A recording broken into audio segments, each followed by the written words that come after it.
Good evening, ladies and gentlemen, once again, and welcome to the 77th Annual OVAC Rudy Munley All-Star Charity Football Classic, presented by Huntington Bank. Welcome to On the Air with the OVAC, your one-stop destination for all things Ohio Valley Athletic Conference. I'm your host, James Huggins, and we got an exciting lineup of guests and championships. And first up, we'll be joined by none other than Doug Costain, the man behind the magic and the OVAC basketball commissioner. But just how long has he been orchestrating the action?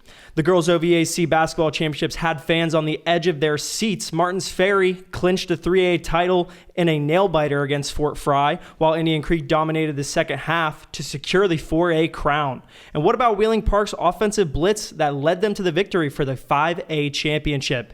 Then we'll get ready for the upcoming OVAC Boys Basketball Championship, where powerhouse matchups await. From Steubenville to Morgantown, the competition is fierce. And Doug has something to say about the importance of referees in the OVAC and beyond. And let's give a round of applause to the cheerleading squads who light up the stage with their 3-minute routines. We'll chat with Dakota King, a true champion in every sense, and hear about his remarkable journey from the Mats of Barnesville to Ohio State University. Last but certainly not least, the OVAC Bill Heingardner Dual Meet Wrestling Championship brought intense showdowns up to the mat, with Shadyside causing a bit of a stir, clinching the 1A, 2A title. And who can forget Barnesville's triumphant 3A category victory? So buckle up, folks. On the Air with the OVAC is about to take a thrilling ride through the hearts of the Ohio Valley sports. And to kick things off, let's welcome Doug Costain to the show. Thank you for joining us, Doug. Thanks so much. I appreciate you having me, and I'm excited to talk about the week that was, right, and what we got coming up next week. It should be exciting. Yes, sir, it is. And how long have you been the OVAC basketball commissioner? Well, this is I'm in year 2 right now. I took over last year, and we got things rolling. We're working real hard to try to improve the experience for our student athletes each and every night. Awesome. And can you give us a little bit of background of who you are, where you're from, what school you attended, what you're doing now outside of the OVAC? Sure. Born and raised in beautiful Wheeling, West Virginia. I've been married to my wife for 29 years. We have 3 children. We are all Wheeling Central graduates, for the most part, all West Liberty graduates. One more, the little one is a sophomore up there. So, and I currently am a pharmaceutical sales rep. Awesome. And I heard that you've been refereeing for 35 years. Yes. I hate to admit this. I remember the days when I would watch the older guys get loose and put the Ben Gay on and get ready to go. I'm kind of that guy now. I'm fighting through these little injuries. I'm in year 35 as a college basketball referee, primarily in the Mountain East Conference. But I've worked various levels in my career. Division I, I was in the NBA system for a couple years. So I've been around a little bit. I enjoy it a lot. It's become a passion, and it's given me a lot of opportunities in life. That's awesome, Doug. Well, it's a pleasure to have you on here. We're going to get right into it with the girls' OVAC Basketball Championships results. We're going to start off with the first game of the day. It was a 10 a.m. morning. It was an early day for those girls. The 3A championship. Martins Ferry beat Fort Fry in a close matchup, 37-33. And I heard that there was MVPs for each game. Could you tell us a little bit about that? Yeah, it was a great game. For early morning, 10 a.m., the place was packed. You could feel the excitement. The girls played a great game. I believe Martins Ferry's Lindsay Best was our MVP during that game. She plays hard. She's a leader for Martins Ferry. Good things to come. I think they're still pretty young. Coach Respect does a great job with that team, and it'll be exciting to see the future for them as well and how they finish out this year as they make a run towards the state tournament. Awesome. Yeah, it was definitely a tough 10 a.m. matchup for those ladies. And then we're going to go into the 4A championship. Right after that was Indian Creek toppling Buckeye Local. Now, Indian Creek took over in the second half. It was a very close game in the first. That's what I noticed. I think coming in, there was this vibe that Indian Creek was going to be a difficult out yesterday, tough to win, and Buckeye Local showed up. I mean, I talked to their assistant AD, and I know they brought a bus full of students out. They supported their girls. They really played hard, and they were right there for the longest of time. And they had a great game. Indian Creek was led by McKenna Scott. I think she was our MVP yesterday, and they played really, really well. Yeah, we did a little bit of research. McKenna Scott with 16 points per game. That's pretty high offense for the ladies over there. No doubt. Now we're going to go into the 5A championship. We had a Wheeling Park Morgantown powerhouse matchups right there. They're just talented all around. A lot of Division I prospects on those teams. The fierce velocity of Wheeling Park's offense. 4 starters with double-digit points. You know, I'm running around a lot during the day yesterday, and I'm chasing down things, and I'm taking care of referees and making sure. But that's a game you don't want to miss too much. High power, high flying, Wheeling Park, Morgantown. You feel like every time you turn around, those two are playing for something really, really important. They play about 5 times a year, 2 in the regular season. They see each other in the OVACs and then sectionals, things like that. So it's a lot of excitement. Wheeling Park is fun, fast, and exciting. They share the ball really well as a team. Coach Young's got them playing together. They're not afraid to make that extra pass because any one of those players can knock it down, whether we're talking about Lala Woods, Alexis Bordas, our MVP yesterday, and every girl on the team can score the basketball. Yeah, absolutely. It was definitely an exciting game and definitely a highlight matchup, previewing a little bit of, the state tournament there in West Virginia. Now we're going to go on to the 1A champions. We have Cameron. They were 8-4 on the season, and they crashed the boards for that win over Trinity Christian. I know they grabbed every board they could get. Well, you got to love what Coach Pettit is doing this year. If you look at their schedule, a couple weeks ago, they just played Wheeling Park, 5A, right? 4A in the state. Gave them a great game. It was exciting. She's throwing that team out there against anybody that'll play them. Big schools, small schools, it doesn't matter. And guess what? Her goal is simple. When they get to Charleston, they're going to be prepared. And they were prepared yesterday. They played a great game against a great Trinity Christian team. But Ashlyn Van Tassel is tough. She's a Youngstown State commit. She's going to have a great career, a great high school career, which she's already has, and then moving on to the college ranks. And like you said, they're big, they're strong, and she controlled the board. So that's tough for anybody. Absolutely. Moving on to the 2A championship, we had the River Pilots taking over against Monroe Central. Quite a bit of an upset there, being the 2 seed. Well, they're the 2 seed, but I think they split in the regular season. They're in the same county. They know each other. Monroe and River, right? They're probably some of those girls hang out. They probably know each other, maybe went to middle school together. Who knows? I don't. I'd be remiss if I didn't give a shout out to Coach Isley, both Coach Isleys. His son does a lot of the coaching right now. Lucas Isley, again, telling you how old I am. I coached Lucas in baseball, great athlete himself, played at Marietta College. But Kelsey Harlan led the way for River. She was the MVP.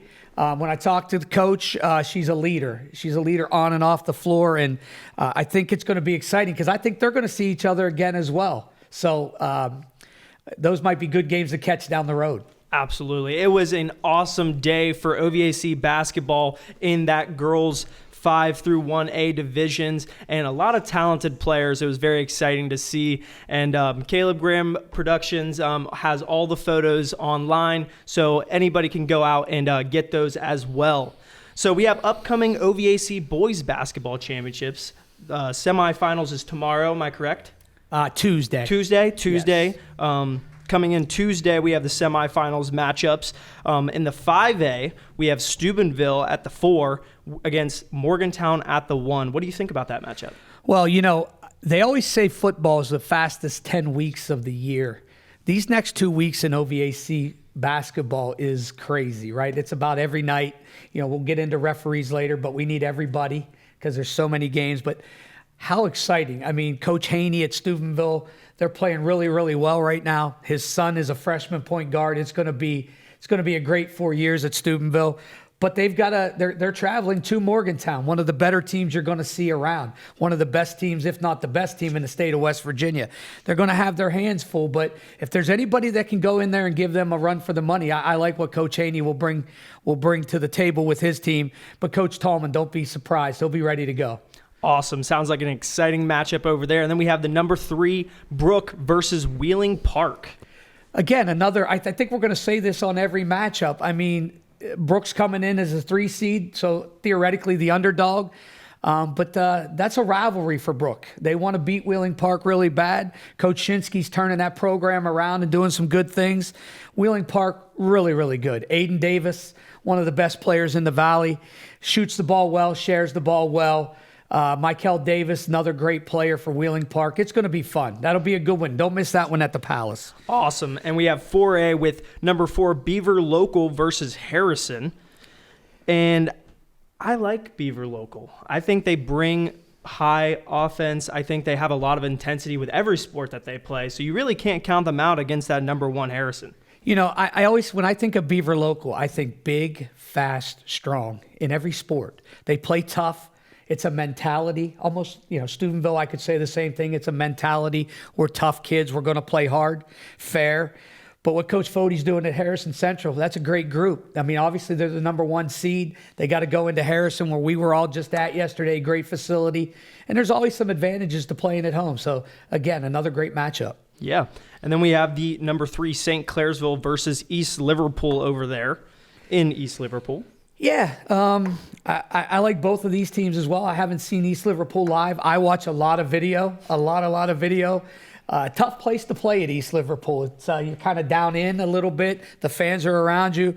Coach Cliffordo got a great group of kids. I got to see them just the other night, and they played really, really well. They play hard. They don't quit. The intensity's high. Thorborn kid can shoot the ball from anywhere inside the gym. His range is right over half court. That's about where he can shoot and make it. So we'll have a lot of fun, a lot of fireworks. Sounds like some impressive athletes over there. And we have 3A. We have the number 4 seed Buckeye Trail versus Union Local. Yeah, I got to see Buckeye Trail just the other night on film against Martins Ferry, which was a bit of an upset. They play really well. They play hard. Union Local, great group of kids. That should be a fun game to watch as well. Again, they're the number 1 seed. They're at home. Oftentimes, that's the difference. 3.5 quarters, tough game. Sometimes you see some separation at the end. Right. Absolutely. And we have the number 3 seed Wheeling Central versus Martins Ferry, as you just mentioned. Wow, I would get your tickets early for that one. I think it's going to be a great game. I understand maybe Wheeling Central suffered a really tough injury to the Sandcombe player, kid player. Maybe a hand injury. We're hoping he's eligible to play. But the Martins Ferry, what Coach Edwards is doing, they got a big, strong, fast team. That's going to be a great one. That could have been a championship-type caliber game, I think. Alrighty, sounds like some excitement right there in the 3A category. Now we're going to go into the 2A with number 4 River versus Monroe Central. I feel like we've heard that somewhere before. We just talked about that in the girls, right? Same teams. Sounds like some same boiling two teams over there, a little same rivalry county. action. Coach Romig's there. I mean, Coach Romig's gonna. He's been around a long time. He knows the game of basketball really, really well. They know each other. They probably know what they're going to run, when they're going to run it. It's I'm going to do my thing. You're going to do your thing. Who does it better, right? Mm-hmm. Should be fun. Alrighty, and then we have Steubenville Central at number 3 versus Toronto. And then we go into 1A with number 4 Madonna versus Cameron. And then we have the number 3 Wellsville versus Trinity. So it looks like all these semifinals matchups are going to be high intensity. Everyone's looking to get to that OVAC championship to be able to put those shirts on and lift up that trophy over there in Harrison how about that? Central. I mean, it's definitely going to be exciting, as good of a total event overall that we've seen in some years. Hold on. It's going to go fast, and we're going to be right back at Harrison Central next Saturday. Awesome. All righty, Doug. And I know that you wanted to talk a little bit about refereeing and the needs for refs in the OVAC. Could you chime in on that? Yeah, this is my passion. I know more probably about that than this aspect of the game. When I took over 2 years ago, we had a goal very simply to try to do a few different things. Number one, we want to be better, and our goal is to improve our product each and every night so our student athletes have a great experience. Referees work very, very hard. Many nights they leave their families so your family can play and your kids get to play. But we need more. We need more officials. We're recruiting. I'd be remiss not to mention my 2 assistants, Donnie Giffen and Brian Gauss. They've been very instrumental in improving this basketball program. They do a lot of the training and the development. I'll talk a little bit about what we've done at the tournament, but we need more. We've started a camp every summer where we've had at least 50 referees and maxed it out, so training and development opportunities. We have a preseason summit. That summit, we almost have 200 referees there. We talk, we train, we learn. We have maybe the state of West Virginia, the state of Ohio come in and talk about their expectations to get into their tournament. Last year, we created a relationship with the NBA in their grassroots program. So if we identify people that want to pursue that avenue, we have those connections. And of course, we have connections into the college game if that's something. You know, some of our referees have already been able to move up to that next level a little bit. So we do that as well. I also do a weekly newsletter that I call Baseline to Baseline. And it's just little tidbits and reminders that go out every Wednesday morning just to remind guys, hey, don't forget this as we move into this time of the year. And I'm getting a lot of positive feedback. We're also trying to improve our championships. Something that's pretty new is every team, we have a host when you walk in the door, get you to your locker room. They're the liaison between the tournament and you, whether you need a trainer, whether you need something else while you're there, you have somebody to reach out to. We now feed every player after the games. This is, again, new. The other thing is the championship T-shirts.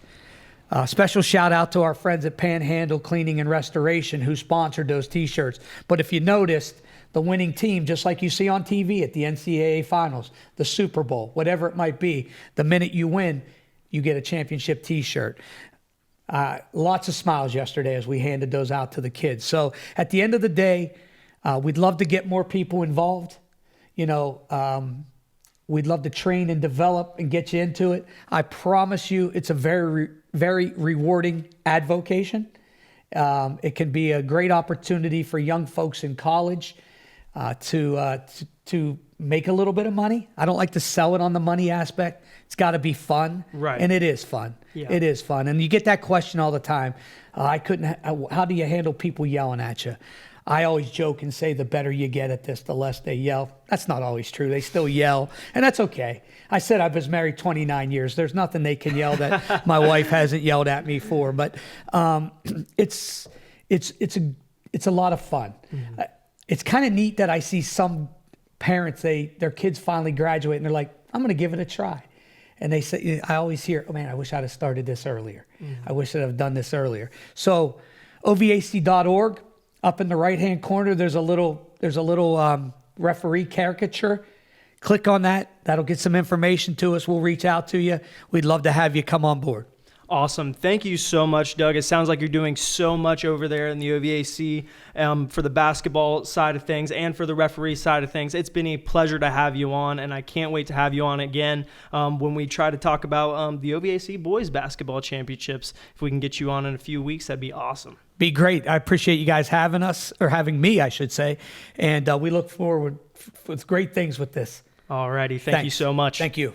Alrighty, and we're back, and I have Dakota King from Barnesville here with me today. He is the first three-time OVAC champion in school history. Welcome on, Dakota. Thank you. Thank you. Yeah, so we're going to get right into it. What does it take to be a three-time OVAC champion? Yeah, I mean, it takes a lot of hard work, you know. Some people say they work hard. You know, hard work's like a big word. Like, it takes a lot to work hard, and then some people have, like, limits, you know what I mean? And if you go past your limit, that's when you really start to, like, be elite. Some people work hard, and they work hard, but some people go to their limit and pass their limit, and that's really what it takes, really. Awesome. And you are the first three-time state placer in school history. You placed 6th, 3rd, and 3rd. Competitive matchups, I'm sure, in those state. What would you have to say about, like, what it takes to be a state placer? Yeah, I mean, again, hard work, but you got to have a lot of discipline. You got to sacrifice, you know. I came from Cambridge my 8th grade year. I moved to Barnesville for my freshman, sophomore, junior year. And it's really, I mean, we work hard in the room, and it takes a lot. Yeah. Now, Dakota King, you have a 181-17 record. You've only lost twice this year, I heard. That is just phenomenal stats. And you're currently the #1 ranked wrestler in the state of Ohio. And what are your plans for after high school? Yeah, so I was obviously recruited out of high school. And Oklahoma flew me out. It was really nice out there. And then I went to Ohio State, and I felt like it was home. And then I went to West Virginia, and I mean, it was all right, you know what I mean? But once I stepped on Ohio State, you know, it really did feel like home. So that's what I'm going to do, and I'm going to go there and wrestle. Awesome. So you're committed to the Ohio State University, a very prominent school in wrestling. Yeah. In that Big Ten, that's a huge conference. Huge, yeah. With Iowa and all that being in there. So what would you say to young athletes that would be in your shoes to want to get to that next level? What would you say to them? Yeah, so, I mean, whenever I was in K through 6, you know, I never placed at state. I never did any of that. 7th and 8th grade, I never placed at state. You know, I wasn't really that good, I guess you could say. So once I really hit, like, 8th grade year when COVID hit and, like, state got canceled that year. So that's when it really started to, like, click in my mind, like, hey, I can do this, you know what I mean? So, like, those kids now that are like, man, I'm not that good, I'm not winning very many, like just, like, find that point to where it's like, okay, I can really hang with these guys and I can really compete, and then you really start, that's when it starts to click. Really. Awesome. And who would you dedicate all of this to? Yeah, it'd definitely be my dad. Like I said, I came from Cambridge, and he just up and moved, you know what I mean? He has a 40-minute drive every day, one way. He really sacrificed a lot, so, and he's my coach every day. He's my hero, you know what I mean? So I really appreciate him. Yeah, what's your dad's name? TJ. TJ King? Yep. Awesome. Do you know Terry Gatrell? Yeah, I know Terry. Yeah. He was a really good wrestler Yeah, back in my day. So the OVAC Ron Mock tournament happened recently, and as a wrestler, you know, you experienced that high intensity environment. Could you talk a little bit about just that environment in a whole? Yeah, it's awesome. I mean, we don't really compete in anything like that other than state with the whole arena environment. So it's pretty cool to be in there, and, you know, all the fans all the way around you, you know what I mean? And Barnesville had a really good section this year, like fan-wise, and it was awesome. Great environment. Awesome. So Barnesville is a very high, prolific school for wrestling. They've always had great competitors. Is there anyone that you'd like to shout out or tip your cap to? Yeah, I mean, our coaches are really good. Coach Steven, Rick Mohone, and my dad. Steubenville, I mean, obviously, they're pretty good, I guess you could say, but we would love to duel them, but, you know, they just don't want to duel us.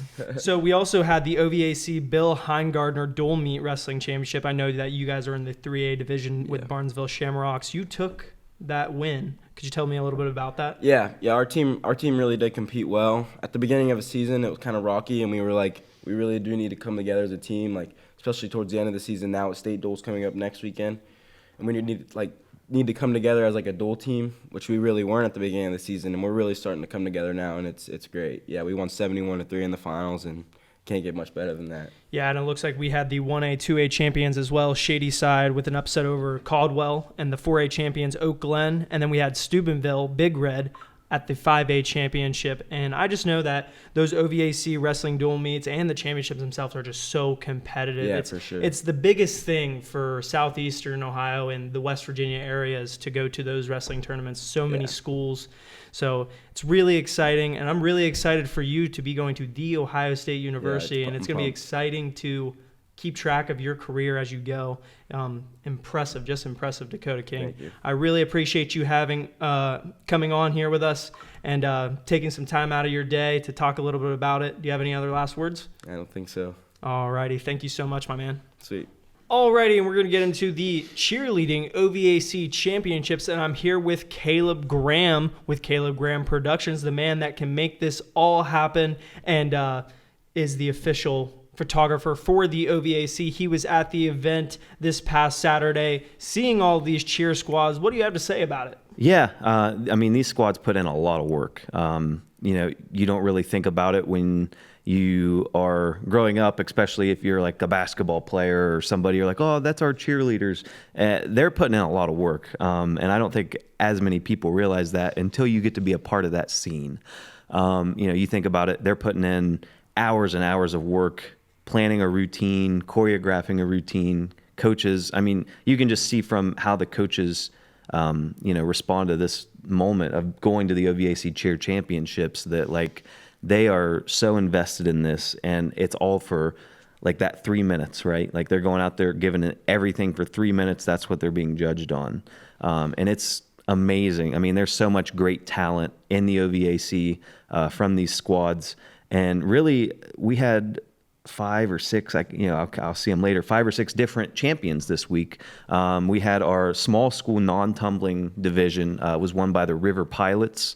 That's non-tumbling is more focused on the routines, choreography, and not as much of the acrobatics, I guess. That's my layman's descriptor of that. But your large school non-tumbling was won by Edison, the Wildcats out there, and then your 1A was Madonna.